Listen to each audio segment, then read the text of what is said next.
Ay sa nadiskubreng mahigit 800 milyong pisong halaga ng shabu sa parcel nitong unang linggo ng Hunyo. Muling maghihigpit ang Bureau of Customs sa pag-inspeksyon sa mga balikbayan box. So ito mga bayan, Bureau of Customs may bago na pong gagawin sa paghihigpit sa balikbayan box ng mga OFW papuntang Pilipinas. Padala ng mga OFW na kung noon ay per container ang pag-scan ng mga ito. Ngunit ngayon mga kabayan ay isa-isa na pong gawing mano-mano ang pag-inspeksyon dahil nga po nagagamit ang balikbayan box sa pagpuslit ng mga droga sa bansang Pilipinas mga kabayan. At po natin ang mga nagbabagang balita na ito. Paghihigpit ang customs sa inspeksyon sa mga balikbayan box para hindi magamit sa krimen tulad sa pagpuslit ng droga. Nangangamba naman ang isang grupo sa epekto nito sa tagal ng paghihintay para sa mga padala. Nakatutok si June Veneracion. Exclusive! Dahil sa nadiskubreng mahigit 800 milyong pisong halaga ng shabu sa parcel nitong unang linggo ng Hunyo, muling maghihigpit ang Bureau of Customs sa pag-inspeksyon sa mga balikbayan box. Utos sa mga frontline offices, imbis na buong shipping container na naglalaman ng mga balikbayan box ang idadaan sa X-ray inspection, dapat isa-isa nang ibababa ang mga ito para masuri ng X-ray. Wala naman siguro masama na i-X-ray man lang natin isa-isa para lang hindi rin maabuso, no? Para sa kapakanan din naman to ng mga kababayan nating OFWs. Sa loob ng isang linggo, hindi raw nawawala ng huling droga o kontrabando na nakatago sa balikbayan box, sabi ng Bureau of Customs. Dahil sa problemang ito, kailangan na raw talagang magkahigpitan. Pero nababahala ang mga deconsolidators ng mga balikbayan box sa utos. Kung ngayon nila ay araw lang ang bibilangin bago mailabas sa pantalan ng mga balikbayan box. Pag nagkahigpitan, maaari nila itong umabot ng 1 buwan. Kaya sila nakipagdialogo sa mga opisyal ng customs. Ang kawawa din, yung mga consumers, yung mga nagpapadala ng balikbayan boxes. Kaya bago pa simulan, ay tinigil muna ang full implementation ng utos para pag-aralan. Gayunman, ayon sa customs, kailangan pa rin baguhin ang kasalukuyang proseso ng balikbayan box inspection. Kaya umaapila ang customs ng pag-unawa mula sa mga OFW. Ang kinakailangan lang talaga namin ngayon to find a way on how to stop itong continuous influx ng mga illegal items through the balikbayan box scheme, no? Sang-ayon man ang grupo ng mga deconsolidators sa pagbabago para hindi magamit ang balikbayan box sa pagpupuslit ng kontrabando. Kailangan nila itong balansihin, lalo't magsisimula na naman ang peak season ng pagpapadala ng mga OFW. Ang balikbayan boxes kasi vulnerable talaga. But kung mayroong sistema ang bawat consolidator sa abroad, siguro so, maiwasan niya. Ayan, bilang isang OFW, ang opinion ko naman, wala namang problema sa paghigpit ng ating gobyerno kumpara naman po sa kabutihan ng ating bansang Pilipinas. Sana po wag naman pag-iinteresan ng customs ang mga balikbayan box, ng mga OFW. Sana naman po wag ito nanakawan. Mga kababayan nating mga OFW na biktima ng balikbayan box scam at sobrang delayed na, ay pwede naman po tayo mag-file ng claim sa Department Migrant Workers. Dahil nga po sa mga maraming mga OFW na nabibiktima ng mga balikbayan box.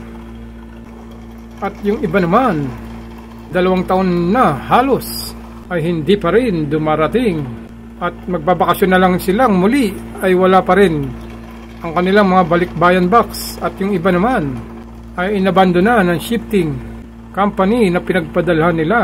Kaya inanunsyo na po ng DMW o Department Migrant Workers ang tulong sa mga OFW para matrace ang mga balikbayan box na pinadala nila galing po sa ibang bansa.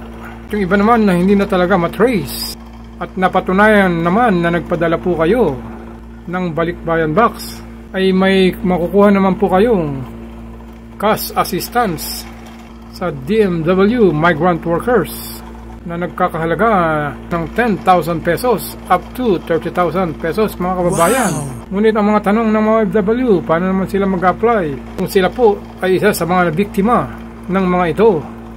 Kaya watch po ang video nito para malaman niyo po ang mga dapat gagawin. Kagandahan dito ay kahit nasa ibang bansa po tayo na OFW, ay pwede pa rin po tayong magreklamo sa pamamagitan nito, mga kababayan. Ng Department of Migrant Workers ang problema sa delayed shipment ng balikbayan box ng mga overseas Filipino worker. Ayon kay DMW Secretary Hans Leo Kakdak, nakikipagtulungan ang Bureau of Customs para sa agarang pagpapalabas ng mga balikbayan box ng mga Pinoy workers na nasa ibang bansa. Narito ang balita ni Chairline. Umabot na sa mahigit 9,000 ang naibalik na balikbayan box sa mga OFW nitong nakaraang taon. Sinabi ni Migrant Workers Secretary Hans Leo Kakdak na mayroon pang 5,000 balikbayan boxes na ilalabas ng BOC. Kalahati nito ay mula sa Port of Davao City. Dagdag pa niya, may mga deeds of donation din na ipinagkaloob ang BOC para sa mga boxes. At ang DMW ang mamamahagi nito. Dito sa Manila, we're working on the same deed of donation system. Pero, more than that, dahil dun sa congressional hearing nung isang araw, na-discover natin na pwede pala yung system na puntahan mismo dun sa warehouse.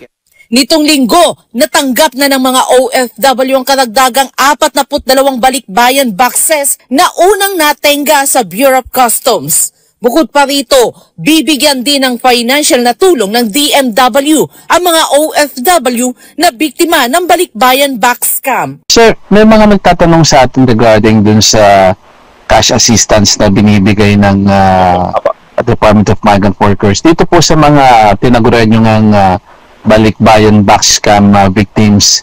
So I'm just wondering if you have any idea, sir, kamusta na sir ang pagpuproseso nyo nitong mga cash assistance na yan, ASEC? Yes, sir.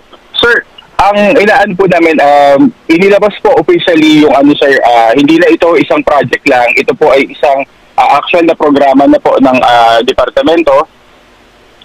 Inilabas po yung official na issuance the other week, sir. After our interview, sir, inilabas yung official na issuance, yung department circular regarding that one, authorizing the release of 30,000 cash assistance para po sa ating mga balikbayan box scam victims. So, ang hinihiling lang po namin sa mga victims, once po na may na-file kayo na case either with customs or DTI, kasi sila po yung first point of contact, ibig sabihin, hinabol nyo na po officially yung mga kahon ninyo. Delayed, extraordinary delay, lost or abandoned na po yung cargo, maaari nyo pong i-submit ang inyong mga documentation sa mga regional offices po ng Department of Migrant Workers para po maproseso naman po at kahit paano ay makatulong naman po kami, makapag-provide naman po kami ng konting financial assistance. Ayun, alright. ASEC Francis de Guzman, it's always an honor having you at salamat po, sir. May oras po kayo palagi sa amin. Sir Francis. Sir, i-advertise ko lang kasi baka mamaya hindi, yung iba rin nating kababayan, baka may inquiry. May hotline and email po kami. Ibibigay po namin yung number sa inyo kung pwede pong paki-flash dun sa mga succeeding. I will message it. We will do that, sir. And then, yes, sir. And then yung email po is LOC, Lima Oscar Charlie, LOC@dmw.gov.ph. Anything balikbayan box concern po, paki-email lang po dyan. May dedicated na staff po kami, mga staff po na nag-aasikaso niyan. Mga staff po ni ASEC Benny Legazpi ang nag-aasikaso at diretso pong tumutugon sa ating mga balikbayan box scam victims. Dapat ba biktima din ng pagkargo para makuha ng cash assistance? O sir, kahit na ibang kumpanya na hindi pa po nakuha yung kanilang mga kahon, ASEC? Yes, sir. Sir, actually, hindi nga kami nakaspecify dun sa kung sino po yung consolidator or deconsolidator. It's more of, basta biktima po sila, kumpleto po yung kanilang requirements, we would be able to provide financial assistance sa kanila. Ayun, alright. Sir, ito, kay Dennis Malabanan. Good morning po, sir. Akin po, sir, nawala ang resibo pero meron po ako dito, sinan sa amo ko. Pinadala sa akin dahil sila ang nag-asikaso. Nagawa po ng narito na po ako sa Pinas. So, pa-evaluate na lang po natin, sir. Pero yun nga po, napaka-importante po, sir, yung proof na kayo po ay nagpadala or kayo po ay tatanggap ng balikbayan box. So, either resibo, bill of lading, yung pong mismong acknowledgement ng kumpanya, yung mga ganyan po. Kailangan po maipakita talaga na kayo po ay nagpadala at hindi na po na-deliver or hindi pa po na-deliver yung kahon. Sir, yung pong mga nasa ibang bansa, huling tanong na po, ASEC, ay pwede rin, for example, mag-file po sa opisina po ng DMW kung saan po siya nagtatrabaho. ASEC, di po ba? Yes, sir. Sa Migrant Workers Office po or doon po sa ating Migrant Workers Office po, pwede po nilang i-file yan. May 42 Migrant Workers Offices po tayo all over the world po. At least po, mailapit lang po nila doon. May email po, saka may phone number yung Migrant Workers Offices natin. Maganda po, bago kayo magpunta ng walk-in, makipag-ugnayan po muna kayo sa telepono or sa email.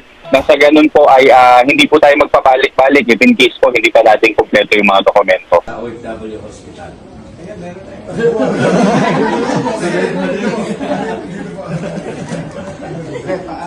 Para mga anak.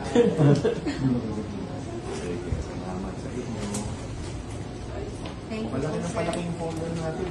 OFW Hospital. Ayan, meron tayo.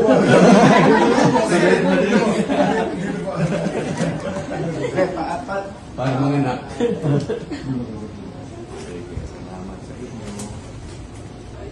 Malaki na palaking folder natin.